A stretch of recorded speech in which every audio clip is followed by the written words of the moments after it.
Are whole foods medicine? Some say it is what humans evolved to eat. The true meaning of, quote, natural, unquote. Or is that just a logical fallacy? The appeal to nature. Read most food or health websites, watch any food show, read any food blogger, and they will confirm that you should eat fresh, whole foods. These non-physicians and even some physicians will state that whole foods are medicine. We've seen the renewal of farmer markets. Amazon owns a grocery store called Whole Foods, and then there is Sprouts. Some of those who propose that whole foods are medicine will advise people to avoid the center aisles of grocery stores, where the, quote, processed foods, unquote, are, or the fortified foods. And only shop at the periphery where there are those beautiful whole foods. But as I walk past the organic produce section to buy my cauliflower from the regular produce section, I almost feel a twinge of guilt. So is whole food the answer for health? Are whole foods medicine? Or is that a myth?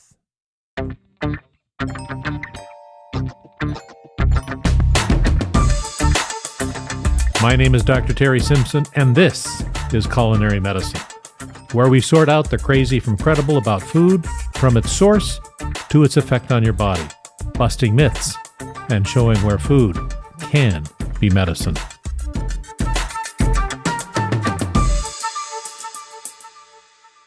Of course, American agriculture started out that way.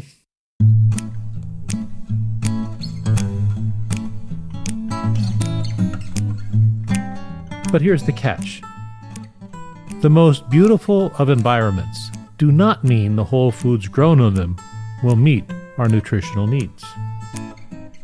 Imagine the first settlers of Michigan and Minnesota. Most of them were immigrants, with a chance to get free land, homesteading, and the land is from where they would make their living. They discovered the rich, dark soil that was covered with this sea of prairie grass as far as the eye could see.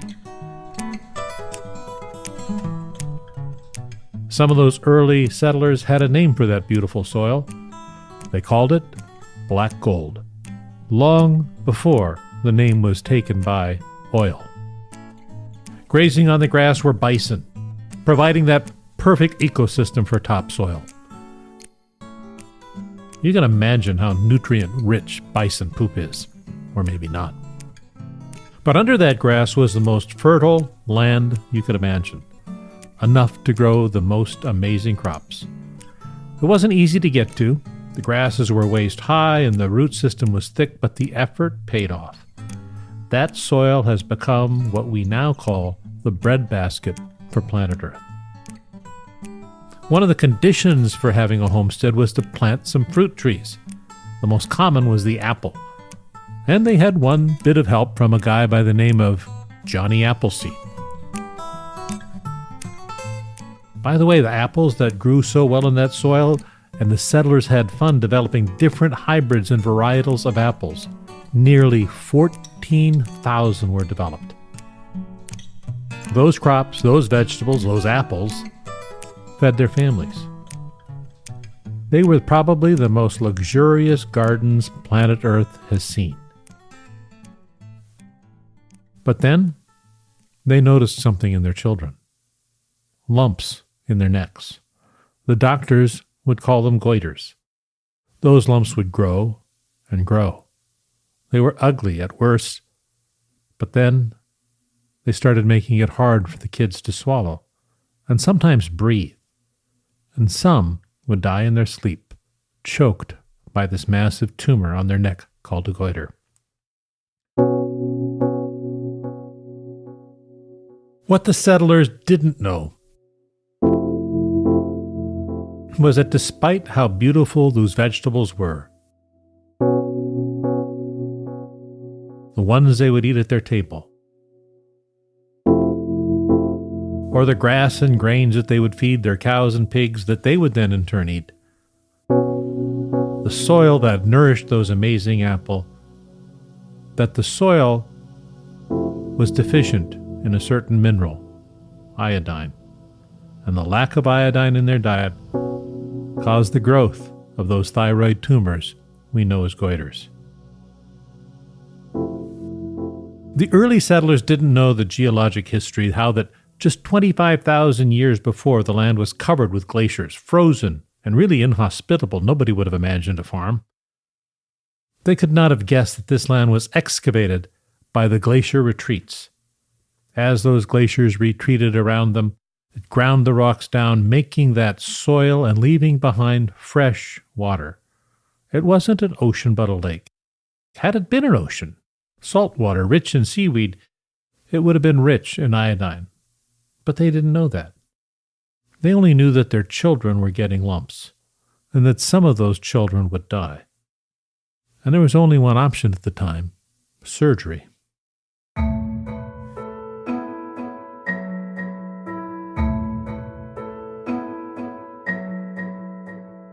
In the late 1800s, operations on goiters were dangerous. Being so close to the esophagus and the trachea and the jugular vein and the carotid artery, such large masses obscured the normal anatomy of the neck. Even today, with modern surgery and all of our techniques, massive goiters represent a dangerous operation. But there were two brothers, both surgeons, who were working hard to perfect what they called safe thyroid surgery. Charlie and his brother William reported the successful removal of a massive goiter in 1890. And by 1904, they reported their experience with 40 patients with large goiters. Before Charlie and William died, they had performed thousands of thyroidectomies. And this was all because the land in Minnesota, like in Michigan, and in so many other places in the Middle West, was deficient in that one essential micronutrient, iodine. And Charlie and William started a clinic in this little town in Minnesota. People all around the Middle West would flock to have their thyroid surgery done by either Charlie or William. To this day, you can see a statue of Charlie and William just a little ways from the clinic they started, which, to this day, attracts people from around the world to that little town, Rochester, Minnesota, and the clinic named after him, the Mayo Clinic. But back to our real story, the myth of Whole Foods. Once it was discovered that these goiters were the result of a lack of iodine, the question became how to fix iodine deficiency in a population. The initial idea was to provide iodine drops for the kids in school. But giving iodine drops for the kids in school wouldn't solve the goiters of the kids who had dropped out of school to run the family farm, or the young adults who also suffered from goiters. And then someone saw how they supplied iodine to the salt licks of cows, because cows, like people, get goiters. So the scientists thought, why not put iodine in salt? Because everybody uses salt at almost every meal. Can you imagine if this were to happen today? Someone would raise an alarm and talk about the evils of iodine, how toxic it is. Iodine is, like all chemicals, including water, toxic at higher doses. With today's internet, I am sure someone would be posting petitions to stop iodinization of salt. Fear of food. Perfect way to get more internet hits. But long before there was an internet, or even a computer, the food scientists in Michigan perfected putting iodine into table salt. In 10 years after iodized salt was introduced, there was an 80% decrease in goiters. Iodized salt became a marketing standard, and no federal laws were needed to demand it. Some salt isn't iodized, kosher salt, for example. So when my son makes his eggs for breakfast in the morning, I think of those kids in the 1800s, and I put away the kosher salt, and he salts his egg with standard table salt, iodized. The fortification of food by adding micronutrients began because the most beautiful soil in the world could not produce food that would provide all the micronutrients a human requires. Iodization of salt was the start of fortification. Physicians were facing other diseases of malnutrition, so they began to ask the food industry to fortify other products.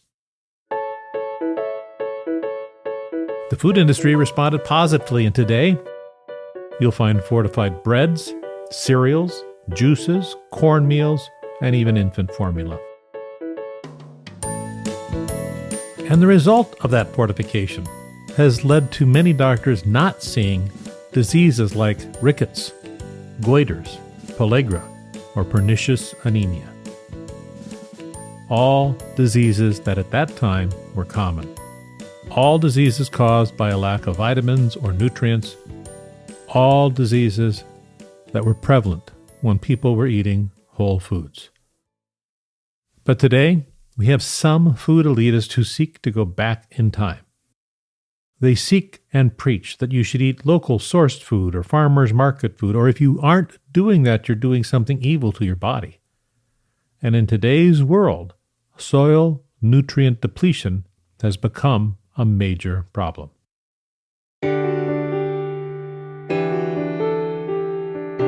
Still, the thought that whole foods can supply nutrition without fortification persists. Some would propose that whole foods have some magic that science has yet to discover. Whole foods look beautiful, but they may not supply all the nutrients a human needs. But the idea of fortification, even today, with abundant science and medicine showing a decrease in diseases which were once common, fortification is sometimes looked at as less than what nature provides, as if you are violating whole food for some strange reason. Some remember how foods have been contaminated over time to make them look better, and the idea of chemicals in food is disgusting. And disgust is one of the most basic emotions in the human brain. And it's rather easy to generate disgust about food, a primitive instinct that resides in us all. We trust the look of a beautiful piece of food. It is hard to trust adding some chemical to food, even if that chemical is necessary for life. But this is not an either-or proposition. Who wouldn't want to support a local farmer, or be in favor of biodiversity, or even have foods that have lower levels of harmful chemicals? When I eat the lettuce grown by Carl Seacat from his farm, its taste transforms my view of lettuce. And who doesn't like the photograph of a beautiful carrot or tomato taken from some local farm? Seriously, check my Instagram feed. You will see a lot of food photographs. But what is important to know is this. Foods that have been fortified, like bread or milk, or even that salt you put on your eggs, are not evil, but have saved millions of lives. On a scale of 1 to 5, where 1 is a food con and 5 is science, fortified foods are a solid 5. They are medicine. Whole foods, well, they're a start. They supply a lot of the nutrients, but they're not medicine. Thank you for listening to this episode of Culinary Medicine with me, Dr. Terry Simpson. Here comes the doctor disclaimer. Can I do it in one breath? While I am a doctor, I am not your doctor, and you should always seek the advice of a trusted licensed medical provider with experience in your particular condition or concern before taking any actions. I did it. If you are my patient, then these words should be burned into the fleshy tables of your heart. Culinary Medicine is a part of the Your Doctor's Orders network, and you can find this post on yourdoctorsorders.com. We are happily be produced and distributed by our friends at Simpler Media, and my executive producer is the talented and beautiful and charitable Producer Girl from Producer Girl Productions. You can follow me on Twitter, where I am at Dr. Terry Simpson. That's at Dr. Terry Simpson. And I'll be back next time when we'll have another conversation about food as medicine or unveil another food con. Until next time, don't drink the water, drink the wine.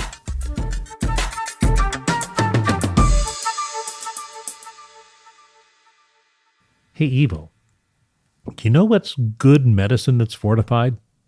Beer. So I want you to think, when you're drinking that beer, you're getting a great source of vitamin B. Just what the doctor ordered.